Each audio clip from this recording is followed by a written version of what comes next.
So there you are. The world's quieted down. Your heart rate's back to normal. And in that stillness, a question forms. One that's rarely asked out loud. What was that? And I don't mean philosophically. I mean biologically, chemically, neurologically. Why do you feel the specific way you feel right now? Whether that's deeply connected, ready to sleep, inexplicably sad, or buzzing with energy. What just happened inside you? Before we begin, this video is an educational and analytical discussion of human biology and psychology. It is based on publicly available scientific research and aims to foster understanding. This is not medical advice, nor does it promote any specific lifestyle. We're here to analyze one of the most common yet complex human experiences through the lens of science. We've all seen the movie scene. The act finishes, and the man immediately rolls over and starts snoring. The woman lies awake, wide-eyed, maybe wanting to talk. It's a cliché for a reason. It points to a perceived common experience. But is this just a cultural trope, or is there a biological script playing out? And more importantly, what does getting that script wrong cost us in terms of misunderstanding ourselves and our partners? Today, I want to reconstruct what we know, not from movie scripts, but from neuroscience journals, endocrinology studies, and clinical surveys. I independently dug into this research not to find a single truth, but to map the landscape of evidence. What emerges isn't a simple men are from Mars, women are from Venus story. It's a far more fascinating tale of brain systems, hormonal cascades, and evolutionary pressures that create a spectrum of postcoital experiences. The central question isn't what happens, but why does it happen so differently, and what can that teach us? Let's start with the undeniable chemical event. During orgasm, the brain doesn't just fire off a few happy signals. It initiates a precise, complex cocktail of neurochemicals. Think of it less like pressing a pleasure button and more like launching a space shuttle, a sequenced, powerful release with multiple stages and after effects. Key players include dopamine, the neurotransmitter of reward and craving; oxytocin, often dubbed the bonding or cuddle hormone; prolactin, which is associated with satiety and relaxation; and a flood of endorphins, the body's natural opioids. Now here's where the analysis begins. It's tempting to just label these. Dopamine equals pleasure, oxytocin equals love, prolactin equals sleep. But biology is rarely that clean. A 2019 study in the journal CNS and Neurological Disorders measured baseline levels of oxytocin in men and women and found something striking. Women had significantly higher plasma oxytocin levels on average than men. This is a foundational difference in the chemical landscape. Furthermore, research suggests these chemicals don't act in isolation. A compelling theory from neuroscientists is that the unique feeling of erotic pleasure might be the simultaneous activation of brain systems for euphoria and craving, getting what you want while still wanting it. This could explain the intense, sometimes overwhelming peak of orgasm and the complex come down afterward. You're not just coming down from a high, you're managing the shift of entire neural circuits. This brings us to the classic dichotomy: sleep versus connection. The narrative goes that men are biologically wired to crash, while women are wired to bond. But when you look at the evidence, this is a massive oversimplification that hides more interesting truths. Let's take the urge to sleep. The primary suspect here is prolactin, which surges after orgasm and is linked to feelings of satiety and drowsiness. This happens in all genders. So why the stereotype about men? One theory is rooted in the refractory period, the recovery time men need before being able to achieve another erection and orgasm. This period is mediated by prolactin. The higher the prolactin spike, the longer the refractory period and the stronger the feeling of completion and sleepiness. For women who do not have a mandatory refractory period and can be multi-orgasmic, the prolactin signal might be experienced more as a general relaxation than an imperative to shut down. Now let's analyze bonding. Oxytocin is the star here. It promotes feelings of trust, attachment, and calm. That study showing higher baseline oxytocin in women is crucial context. It suggests the female neuroendocrine system may be primed for a stronger oxytocin-mediated response.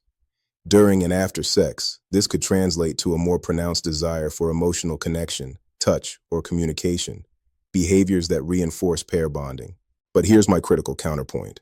This doesn't mean men don't bond or women don't get sleepy. It means the weighting of these signals in the overall post-sex experience may differ on average.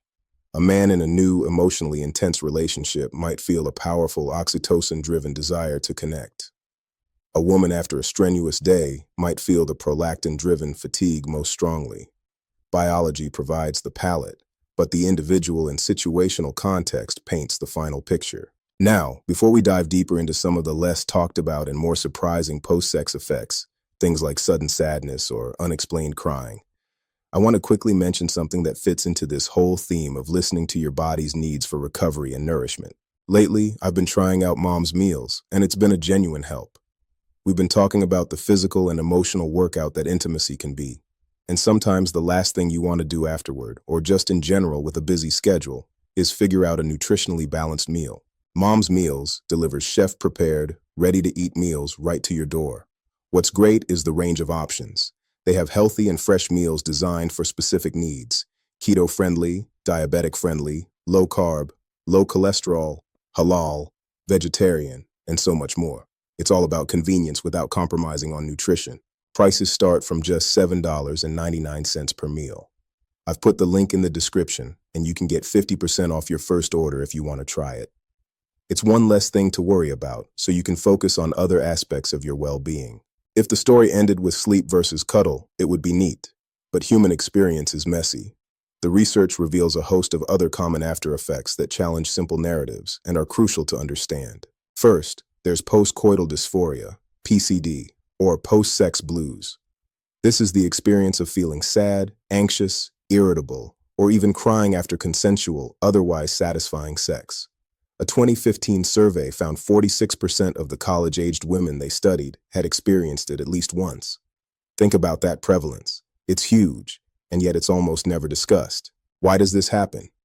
It's likely a perfect storm. The rapid hormonal shift, the steep drop from the dopamine and oxytocin high, can feel like a crash. For some, the vulnerability and intimacy of sex can unconsciously bring past emotional wounds or current anxieties to the surface. And remember oxytocin. While it promotes bonding, some researchers hypothesize it may also enhance the salience of all emotional memories, including negative ones, in certain contexts. This isn't a flaw. It's a feature of a powerful neurochemical system that doesn't distinguish between good and bad intimacy in its processing. Second, let's talk about the physical cleanup crew. The urge to urinate after sex, especially for people with vaginas, is a critical health behavior. Sex can push bacteria toward the urethra, and urinating helps flush it out, reducing the risk of a urinary tract infection, UTI. For men, the internal sphincter of the bladder closes during ejaculation to prevent semen from entering, which is why it can be difficult to urinate immediately after. These aren't quirks, they're specific, functional physiological responses. Other common effects include temporary breast swelling in women, minor uterine cramping, similar to a mini-period cramp from the muscle contractions, and even something called post-orgasm headache. The body is conducting a symphony of vascular and muscular changes, and sometimes there's a cymbal crash. So after pulling all this research together, what's my takeaway? What's the so what? First, I think it argues powerfully for depersonalization and communication. If your partner seems to need something different from you in those minutes after sex, space, sleep, conversation, silence, it is far less likely to be a commentary on you or the experience, and far more likely to be the result of a profound autonomic biological process. Knowing that postcoital dysphoria is a documented common phenomenon can remove shame and blame for someone who feels inexplicably tearful. Second, it highlights that sex is a legitimate physiological stressor and recovery event. It elevates heart rate, blood pressure, involves muscular exertion, and triggers massive neuroendocrine shifts. The after effects, sleepiness, hunger, thirst, a need for calm, are signs of the body working to return to homeostasis. Framing it this way can help us listen to our bodies better.